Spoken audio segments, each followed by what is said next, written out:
Press the button, and away we go. Ahoy!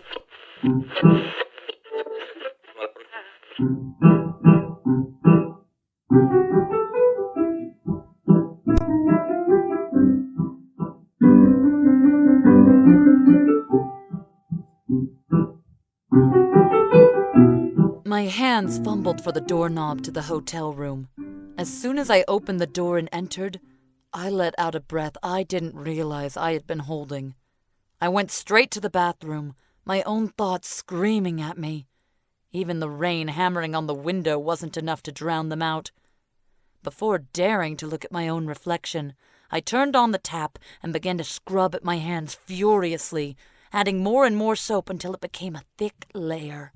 But it was not enough to wash the blood off my hands. Even when my hands looked clean, I could still feel it on them, no matter how hard I scrubbed. Your face! My mind was screaming at me. Finally, I forced myself to look in the mirror and stared at the wreck I had become. My hair was a mess. My cheeks were red, my eyes were puffy. But most importantly, there was a dab of blood above my jaw. My eyes widened in horror. Before I had the chance to clean myself up, I heard a hard knock on the door. That was enough to silence the thoughts raging in my head. Ma'am, are you in here? Could you open the door, please? I had to tell you my predicament that I'm in, but this is how I got here in this situation. Ma'am, I'm going to need you to open the door right now. Ma'am, we're coming in!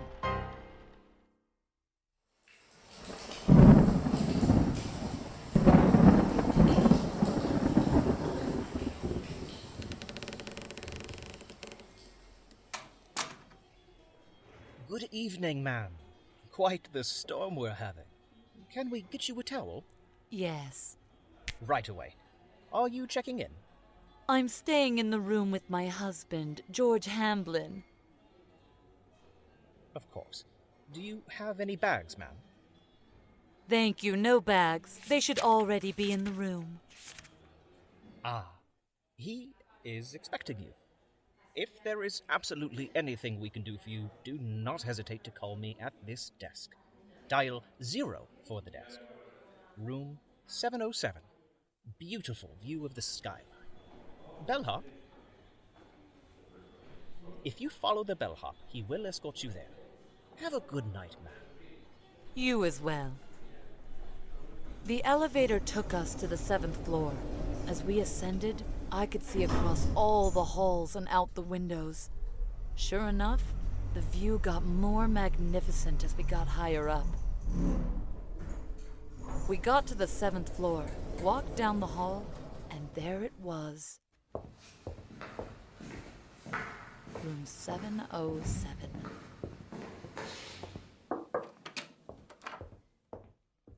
As I'm sure you've realized, you are listening to Mercury Theater Podcast. If you like what you're about to hear, stay tuned to the end to learn how to support us. Today's episode was inspired by a paragraph written by George Walkington, and the two of us just went to town, while Catherine went to the big city to meet her beau, George. After several years, they're reuniting at the Royal Regal Bassa Hotel, where scandal and emotions run rampant. So, don't turn that dial. The bellhop left. I took a breath.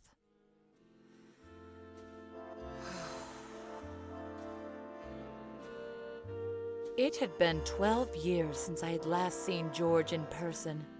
It was like I had never left. Same room as the last time. It had truly been too long since I last saw him. The truest love of my life. Shiraz? You know me too well. Why have you turned me down these last 12 years? George, you know I couldn't leave my home. My son is 11 years of age. I couldn't leave him with Stuart. Let's not talk of our homes. I have you now, and that's all that matters. Would you like to skip the formalities and get straight to business? And then we can resume our wines?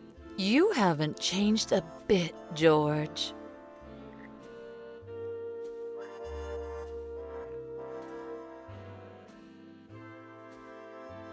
It truly was just like we had never left each other those 12 years ago.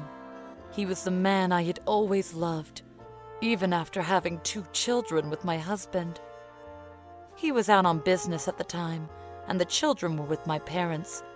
As far as I was concerned, I was finally a free woman, and the throes of passion swept me off my feet. George was everything, and more, that Stuart wasn't.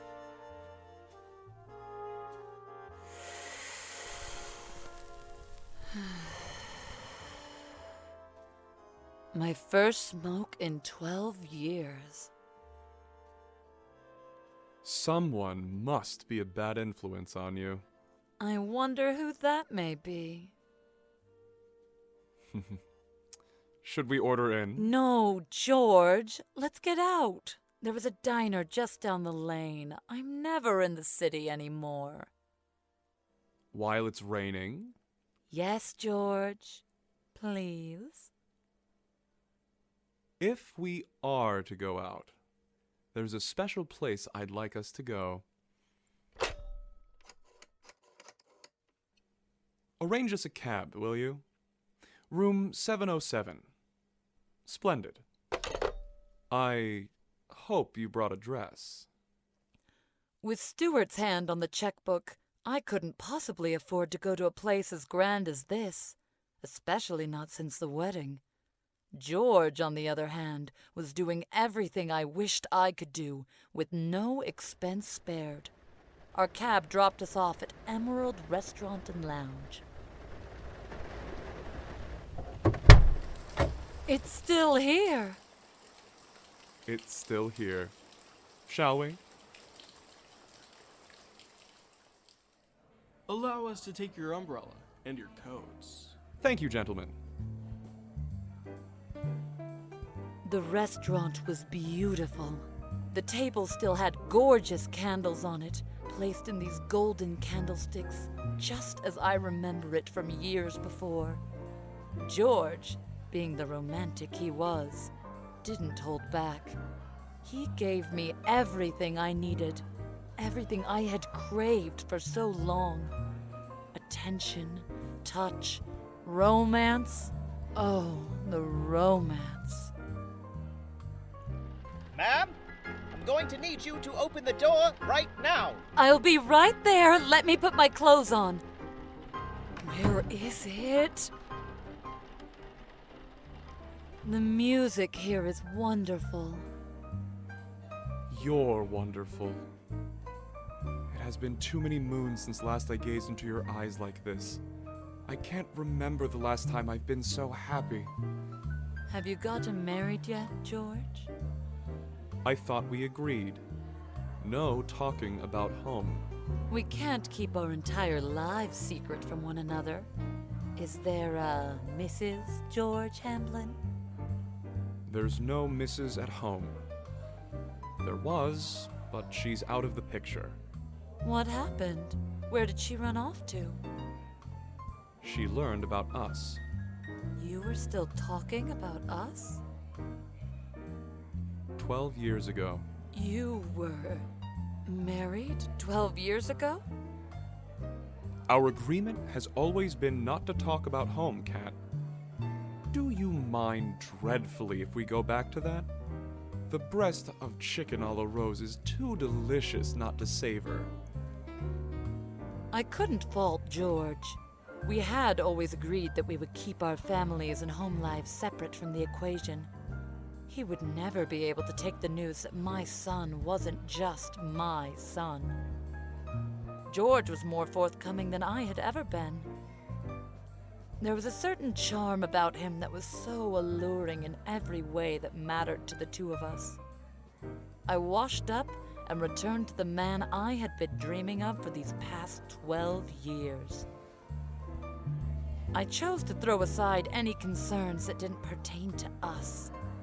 We enjoyed the Venetian ice cream and danced late into the night together. The next morning, we were graced with the most beautiful sunrise. I remember this. You, me, and the sun rising over the skyline. Absolutely stunning. All of it. No more stunning than you look right now. You should probably put something on before breakfast arrives. Speak of the devil, and round the corner he'll be. Indeed. Can you grab the door? I'm a little indecent. That you are.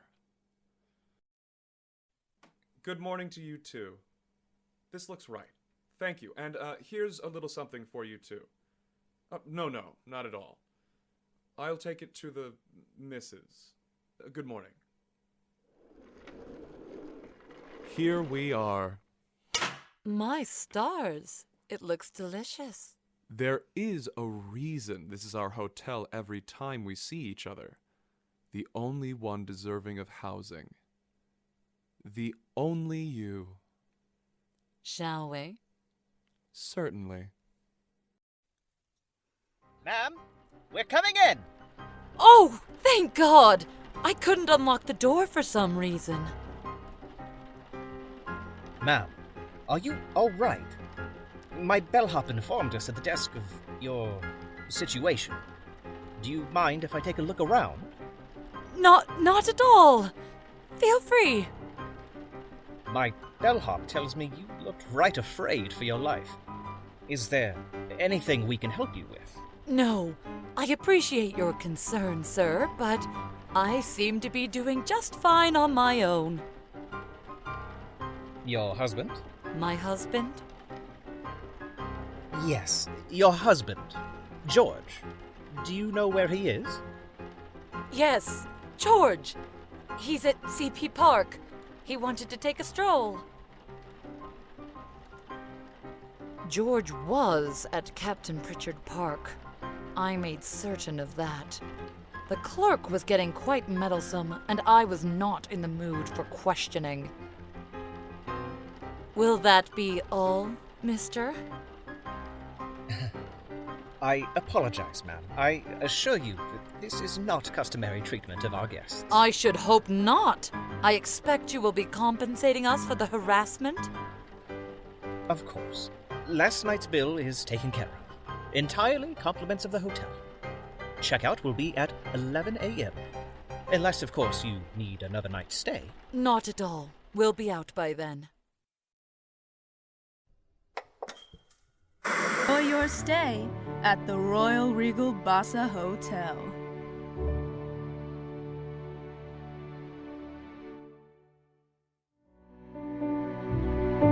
Welcome to the luxurious Royal Regal Bassa Hotel. From the moment you walk in the front lobby to the time you check out. We guarantee you that you will have an experience to remember. While you're enjoying your stay at the Royal Regal Bassa Hotel, Don't forget to stop by the poolside lounge, where our bar is fully stocked. with a selection of over 120 grappas. While eating at our upscale dining facility, the Cracked Cask, our band will play a variety of music. Never playing the same song twice during your meal. Afterwards, climb the height of the modern 9-story skyscraper. In our state-of-the-art, real electric elevator with a live operator. Take in the sights of the city far below. Or stop by the chlorinated pool for one of the synchronized swimming shows. Held every hour on the hour.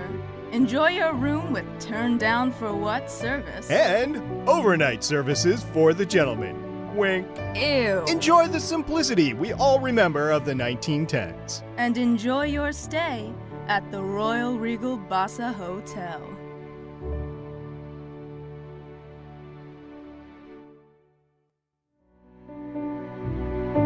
Welcome to the... It was as the clerk left that I realized I needed to pack George's luggage as well. I packed my clothes, my dress, the dress I went with George to Emerald Restaurant, where I learned of the other woman. George was always mine. He was my dream. Sure, I was always aware he knew other women, but I never knew he was married. This morning we had tea at the diner, and it was a 12-year dream come true. I will have a coffee, black, and Kat will have a tea, peppermint. You're such a gentleman. Did you order for your wife, too? I thought we agreed not to go on about our home lives. I don't ask about your husband. I would like to break the rule for just a moment, if we may. Thank you, sweetheart. What made you decide to take a woman's hand in marriage? What was wrong with me? Was I not good enough? We discussed never wanting to get married. We were never to be. We were too passionate, and we knew we would never work out. We have entirely different lives. But your wife, she lived the same lifestyle? Too much so. I couldn't share her with anyone, and I wasn't one to stay in one place either. Are we going to see each other again? I mean, after today? Indeed. But you're sharing me. But you aren't my betrothed. Mind you, we met after I was wed. You have no claim to me any more than she ever had. Can we not speak of this any longer? Were you married when we first knew each other? What difference does it make? It doesn't make a difference. His double standard for he and his wife upset me for some reason. Perhaps because if I knew Stuart was traipsing around with another broad, I don't know what I would do. Maybe Stuart was with another woman, and right this very moment. I shoved the rest of George's belongings into his suitcase. He wasn't about to miss it. I stopped. A framed picture of a woman I did not recognize. I flipped it over and saw her name. Cassidy McMillan, 1913 to 1932. I didn't know who Cassidy was, or why she died so young. Catherine, I want to show you something. It is just as beautiful in the spring as I ever remember it. Do you hear that? That's the yellow-bellied sapsucker. Astounding. How do you know that? It's that one right there. Bright red head. My father taught my sister and me all about birds native to the area when we were children. Belinda didn't care too much, but I loved the outdoors. I would take one of our horses out and go camping on our land. It just so happens that I too rode horses as a tyke. I still do, on occasion.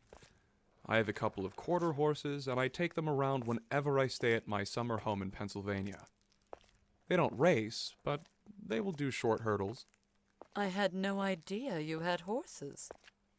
Oh, yes. The resident housekeeper, Gregory, maintains them when I'm not there. There's nothing like waking up before the sun, saddling up, and riding through the mist. I would love to visit. Why do we not ever meet in Pennsylvania? Our timing is never right. Perhaps we can, sometime. When will I see you next, George? Are you already dreading this afternoon? I am. I can't bear knowing I have to go back to Stuart when you're, wherever you are, so distant from my embrace. I try not to think about it. I like to savor every moment while it lasts, not dwelling too much on the future. Speaking of, would you care to take a ride with me? I would. Do you remember the first time we met, Catherine? You ask me this every time. I don't want you to ever forget, Kat. Do you? Do you remember when we first met? Yes, George. We met in this park 17 years ago. I was 17, come to think of it.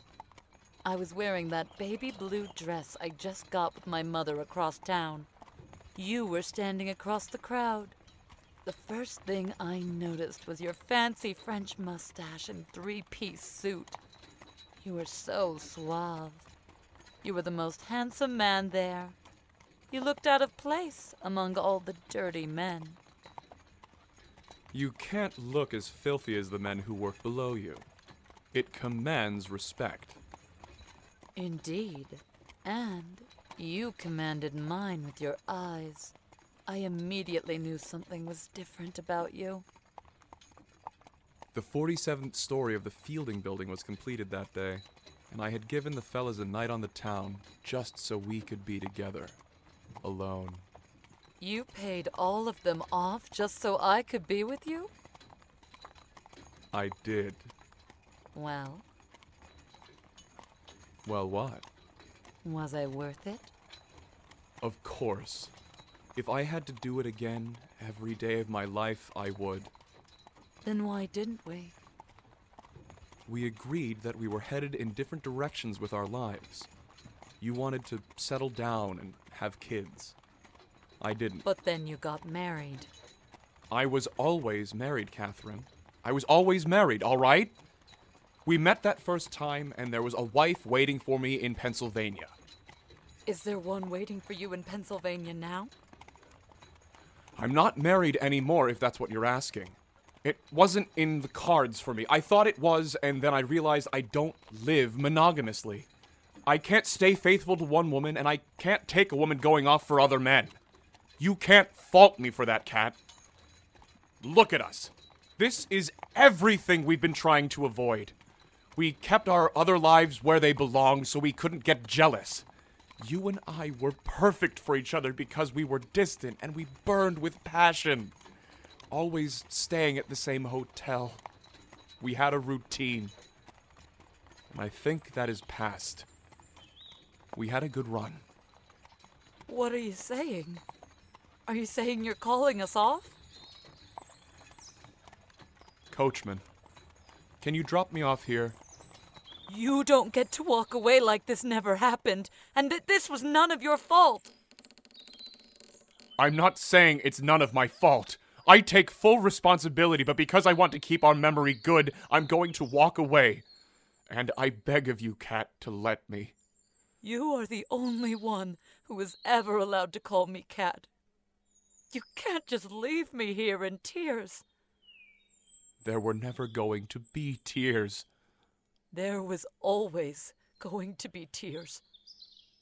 I don't know what to say, Kat. Catherine, I'll be out of the room in 30 minutes.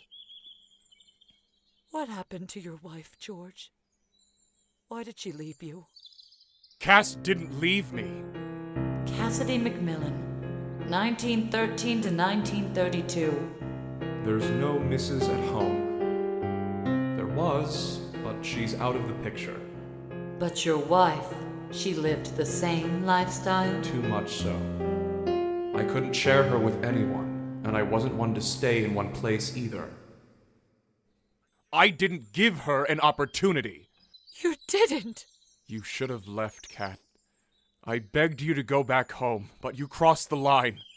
We kept our home lives where they belonged, at home. Don't touch me, George! I said don't touch me! Checking out, ma'am. Yes. Excellent. Thank you for your patience with our misunderstanding this morning. Is there anything else you need, then? I have the $48.20 refund for your husband. I appreciate it. Thank you.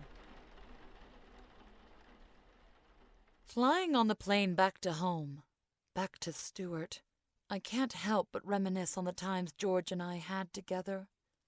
I always wanted George. He was right. We were right never to get married. We were right to keep our homes out of the conversation. We had too much to lose. George is lying in the park, covered in branches and leaves, with the knife I took from that diner in his gut.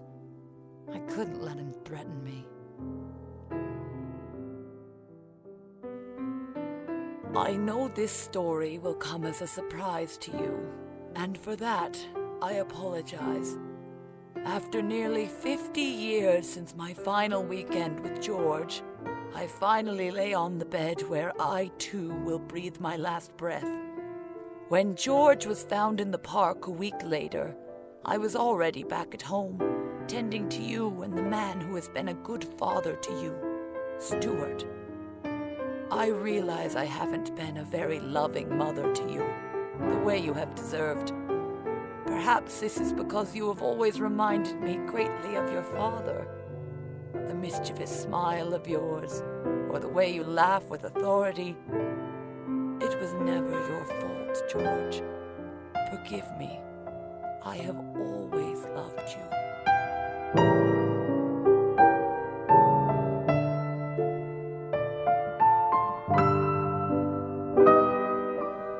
As Catherine, Bryn Curry.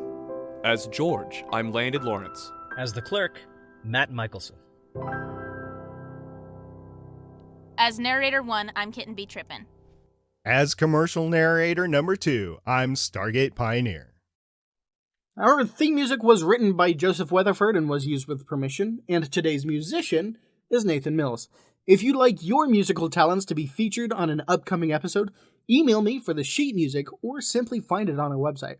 We'd like to express our gratitude to our chief electrician, Ann Robinson, our concessions clerk, Ice Cream Becky, and our ushers from the cast of Call of the Void. If you want to be recognized as a stage assistant like them, just give us a 5-star review on any platform, Apple Podcasts, Podchaser, or wherever else you can. Mercury Theater Podcast is 100% listener supported, therefore I certainly can't neglect to thank our patron, Clay Corbin. If you like this podcast and want bonus content, consider supporting us on Patreon for as little as $2 a month. If you haven't already, please hit subscribe or follow Mercury Theater Podcast on your podcast host of choice. Feel free to email us with your words of support or hate mail at john@mercurytheaterpodcast.com. We'd love to hear from you. If you'd like to follow our socials, we're on pretty much all of them as Mercury Theater Podcast. And visit our website, mercurytheaterpodcast.com, which we maintain pretty religiously. Find all the links to these and more in the show notes. If you're a patron, stay tuned for outtakes and more. Our upcoming extra episode features audio drama phenomenon Casey Wayland, which premieres May 10th. Until then, I'm John Badger. Now what?